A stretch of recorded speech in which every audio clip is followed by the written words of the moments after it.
iki ni igihe cy'Imana ku buzima bwawe, iki ni igihe cy'Imana ku buzima bwanjye, iki ni igihe cy'Imana ku buzima bwawe wowe ubasha gukurikira ino jambo ry'Imana, iki ni igihe cy'Imana ku buzima bwawe wowe Imana intumyeho, wowe ukurikira RTL TV, wowe ukunda ijambo ry'Imana, wowe ugira ubuntu ukaba ugihagaze, ukaba ugira ijambo ry'Imana agaciro. Haleluya. Nagira ngo ubwire ngo iki ni igihe cyawe. Igihe ni ikintu gikomeye, igihe cy'Imana gisobanura amateka, igihe cy'Imana gihindurira umuntu ijambo, igihe cy'Imana reside kotaka gitanga ubuzima, igihe cy'Imana cyageze ku muntu kimuha agaciro. Haleluya. Yesu nashimwe cyane. Ndakwishimiye wowe ugize amatsiko yo gukanda kuri RTL TV ukayikurikirana. Ndakwishimiye wowe ugira ubuntu bwo kumva RTL TV, ngo haye ikaze. Mwami Imana guha umugisha bwo kurikirana RTL TV kandi ntukabureho. RTL TV ni umurongo Imana yaciye kugira ngo tuganire amagambo y'Imana, kugira ngo duhanurireho, kugira ngo tuvuge imbaraga z'Imana. Njye ukuri imbere nitwa Reverend Pasteur Nsago ya Mieri, ndagushuje mu izina rya Yesu Kristo wa Nazareti. Ngo haye ikaze rero, kandi ngusaba gukanda subscribe no gukora share no gukora komanteri kuri iyi channel kugira ngo tugumye twamamaze Kristo. Nta kiri duhagurukiye, intego ni iyo ngiyo. Haleluya. Reka dusengane Imana tudatinze. Mwami Imana, ndagushimye kubwira ijambo, ndagushimye bw'umugaragu wawe. Nyemerera data unkoreshe, wiheshe icyubahiro ku buzima bwanjye, wiheshe icyubahiro ku ijambo ryawe, uriherekeshe imirimo n'imbaraga zawe mu izina rya Yesu Kristo. Uryumva wese data umukorera igitangaza mu izina rya Yesu Kristo. Amen. Nkuzana ijambo rivuga ngo igihe cy'Imana ku buzima bwawe. Haleluya. Igihe cy'Imana ku buzima bwawe. Reka nkubaze, ese urakiringiye ko Imana igikora imirimo n'ibitangaza? Urakiringiye ko Imana ishobora byose? Urakiringiye ko Imana ishobora kuzura abapfuye? Urakiringiye ko Imana ibasha kuzura ubuzima bwawe? Urakiringiye ko Imana ibasha guhindura amateka? Urakiringiye ko Imana ibasha kugukorera ibitangaza? Reka nkubwire, reka nguhanure mu izina rya Yesu Kristo kandi ngukomeze. Ndimo umwuka w'Imana, ndimo ndakubwira ngo Imana iracyashoboye. Imana ibasha gukora ibidashobokera abana b'abantu. Imana iracyashoboye gukora imirimo n'ibitangaza. Uko ijambo ry'Imana ryarambwiye ngo uko yari kera niko ikiri. Haleluya. Kandi Imana tuvuga ni Imana idasaza, imirimo yayo ntisaza, imbaraga zayo ntizisaza. Ndagira ngo nsubire mu uko yari kera niko ikiri.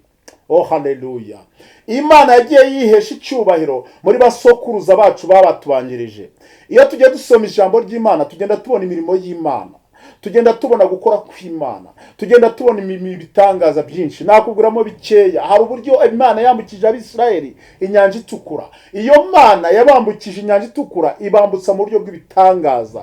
Yesu Kristo yagiye akora imirimo n'ibitangaza. Hari aho Bibiliya itubwira ko yazuye Lazaro, ngo yari amazi iminsi 3 mu gituro, ndetse ngo Lazaro yaranukaga cyane. Ni urugero naguhaga rw'uburyo Imana yakoranaga n'abasokuruza bacu ba kera.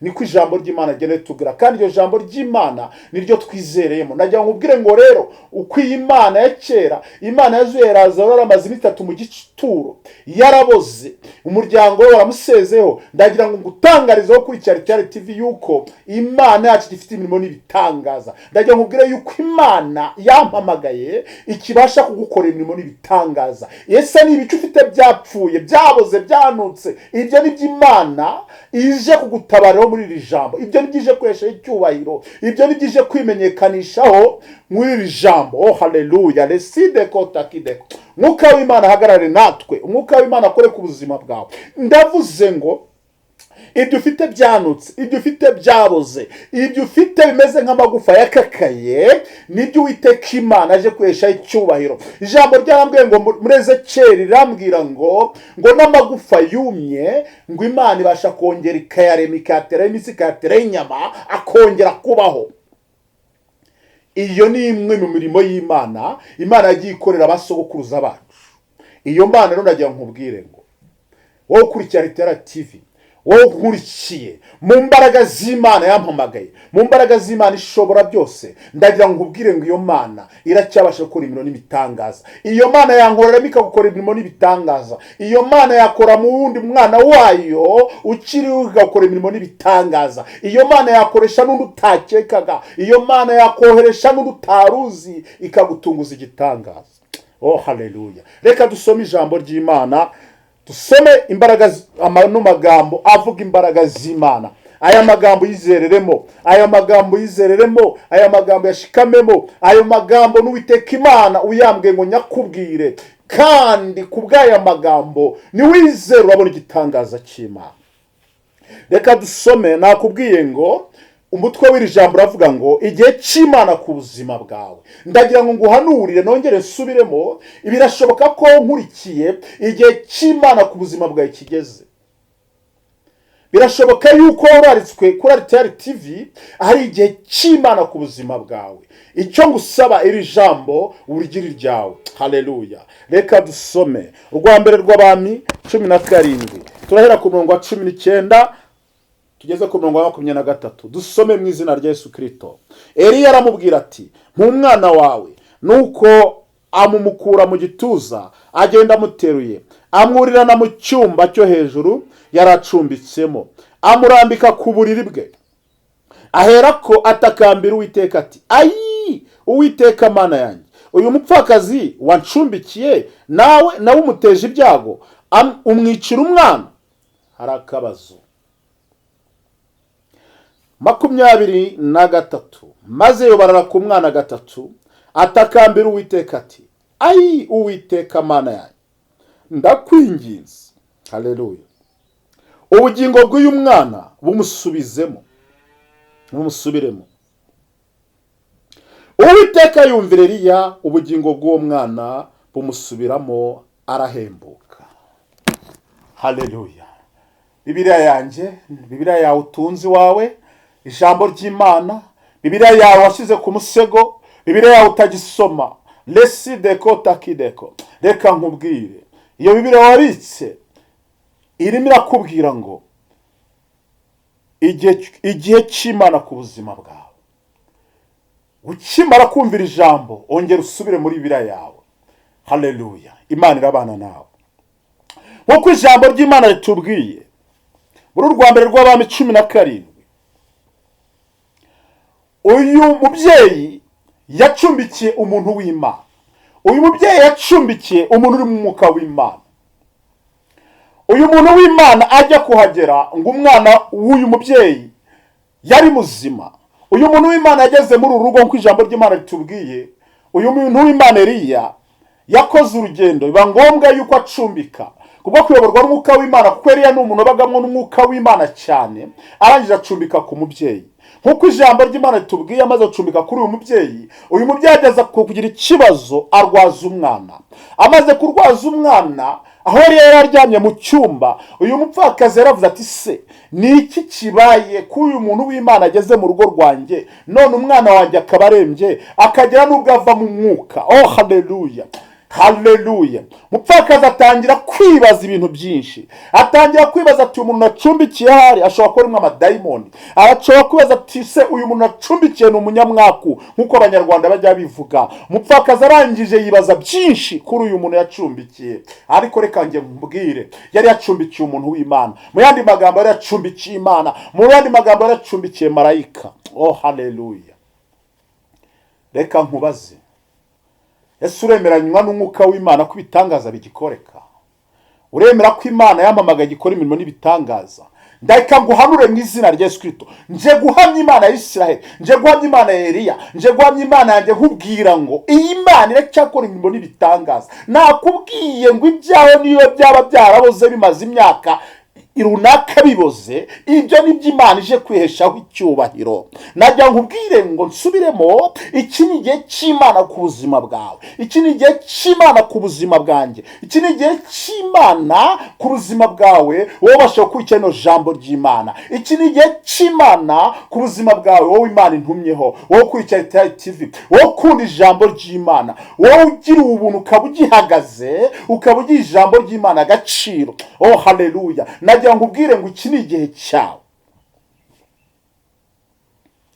Igihe cy'umuntu iyo kigeze, umwanya w'umuntu iyo ugeze, igihe Imana yamuteguriye kigeze, amateka arahinduka, ibitangaza birakoreka. Uyu muntu w'Imana amakimara kugera muri uru rugo we ntabwo yacitse igikuba kuko yari yisobanukiwe uwo ari we, kuko yari azi icyo ari cyo. uyu muntu w'Imana akimara kubona ibyo bibaye, haleluya, yagendanye n'igihe, yahagaraze mu gihe, yasobanukirwa igihe icyo ari cyo. Irajya gusobanukirwa iki gihe nk'uko atubwiye Bibiliya itubwiye, muri iki gihe yafashe umwanya yubarara ku mwana. Reka nkubaze, umaze igihe kingana iki wubaraye ku bibazo byawe? Bibiliya yatubwiye ngo Eliya yafashe igihe, arangije afata umwanya yubarara kuri uyu mwana. Mu yandi magambo, yubarara kuri iyi ntumbi yari ipfiriye mu rugo acumbitsemo. Haleluya. Intumbi yawe, ibintu byawe byari byarabaye intumbi. Ndimo ndaguhanura mu izina rya Yesu Kristo, igihe cy'Imana ku buzima bwabyo, ndagira ngo nkubwire ngo Imana ya Isiraheli, Imana yampamagaye, ibigaruye mu buzima. Icyaburaga ni igihe.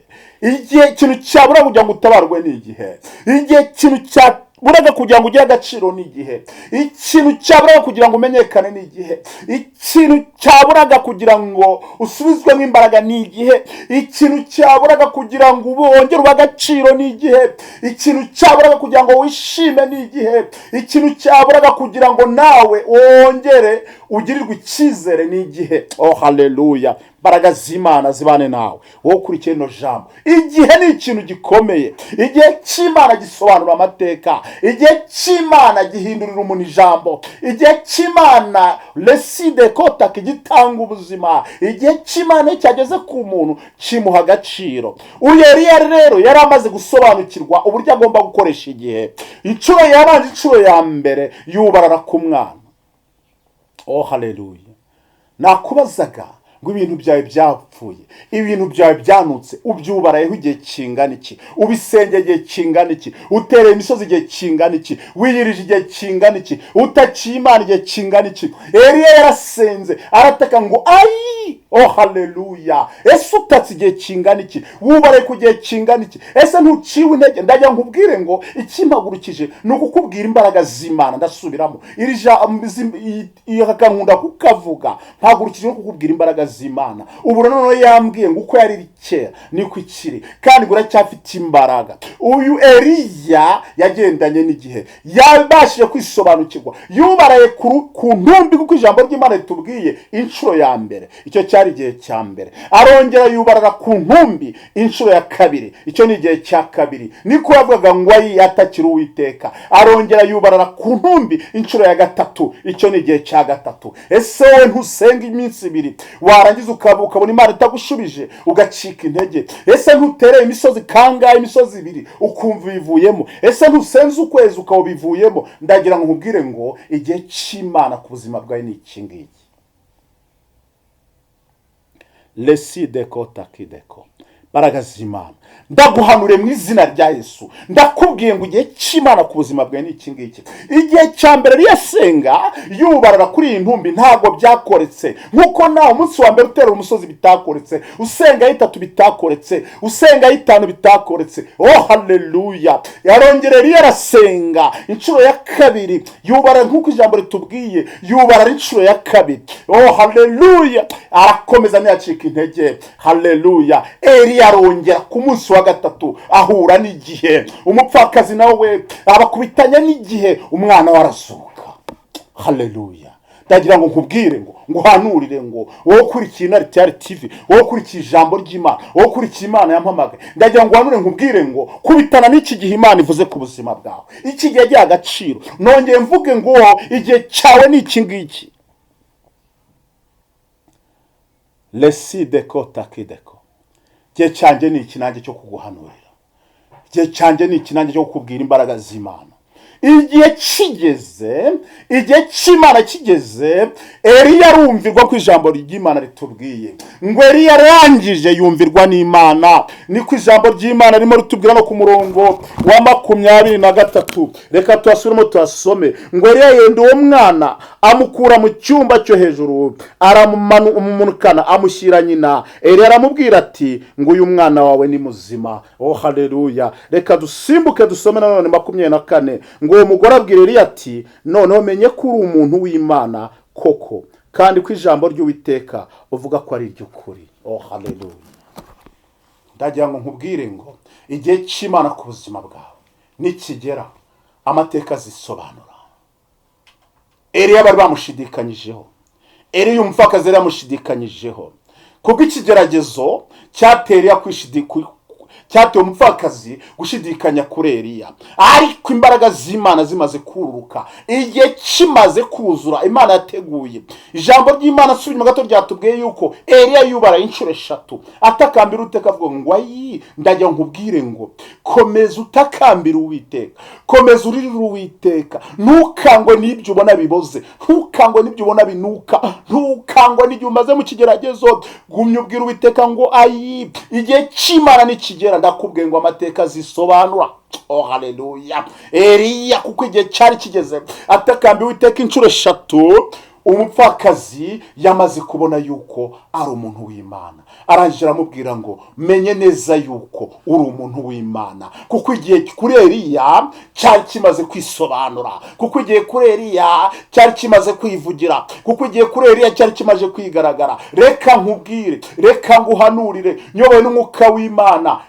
Tuza, gumya wiringira Uwiteka, gumya wiringira amaboko akomeye. Natangiye nkubwira ngo Imana uko yari kera niko ikiri. Imana yacyakora imirimo n'ibitangaza. Ibyo ubona bigucanze, ibyo ubona bidasobanutse, gumya uzenguruka umusozi, gumya uzenguruka umusozi, gumya wubarare, gumya utakambira Uwiteka, gumya unihira Uwiteka. Ndagukomeje. Imana yampamagare gukomeza amahanga, Imana yampamagare gukomeza abacitse intege, Imana yampamagare gukomeza abatakaje ibyiringiro. Mbabwira ngo gumya wubarare, gumya wubarare. Urimo urageragezwa n'igihe.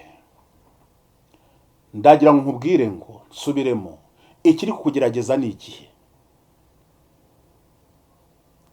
Igituma uri mu bwihisho ni igihe, igituma bakuvuyeho ni igihe. Wibarenganya, urimo urageragezwa n'igihe. Witinda ku bantu kugeragezwa n'igihe, witinda kubikubaho ni igihe.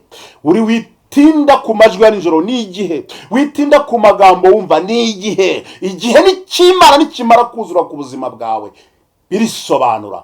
Mupfakazi rero yashoje ashima Imana. Mupfakazi yarangije amaze kwizera ko wa muntu acumbikiye ari umuntu w'Imana koko. Nshoje nkubwira ngo igihe cy'Imana niki ku buzima bwawe, kandi nkubwira ngo Imana wiringiye niyo kwizerwa. Gumya uyihangaho amaso, gumya uyitakire, gumya uyiringire, niyo kwizerwa. Uko byanuka kose, uko byasharira kose, uko byatutumba kose, Imana niyo kwizerwa. Kandi ajya nkubwire ngo iracyakora imirimo n'ibitangaza. Umuntu uzakubwira ngo Imana ntigikora ibitangaza, uwo nguwo yapfundikiranywe n'igihe, yabasweho n'igihe. Igihe cyaramwihishe, nta makuru afite. Imana iracyashoboye byose, Imana iracyakora byose. Umwami Imana duhana umugisha. Ntukabure kuri Artiyari TV. Reka nsenga Uwiteka Imana, ndakwinginze wowe kwizera. Umuntu mwerutse kumpamagara arambwira ati rya jambo wambwirije warasenze uvugira mu ijambo ndakira. Yarampamagaye arambwira ati narakize. Nawe niwizera muri iri jambo, ibyari bipfuye ku buzima bwawe,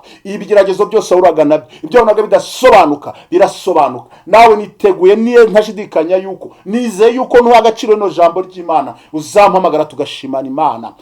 Leside kotaki. Reka ngusengera Imana, Imana ishobora byose, Imana yo kwizerwa, Imana yo kwiringirwa. Ningingi ubwoko bwawe bwari burembejwe n'igihe, bwari bukuvuyeho, bwumva ko bidashoboka,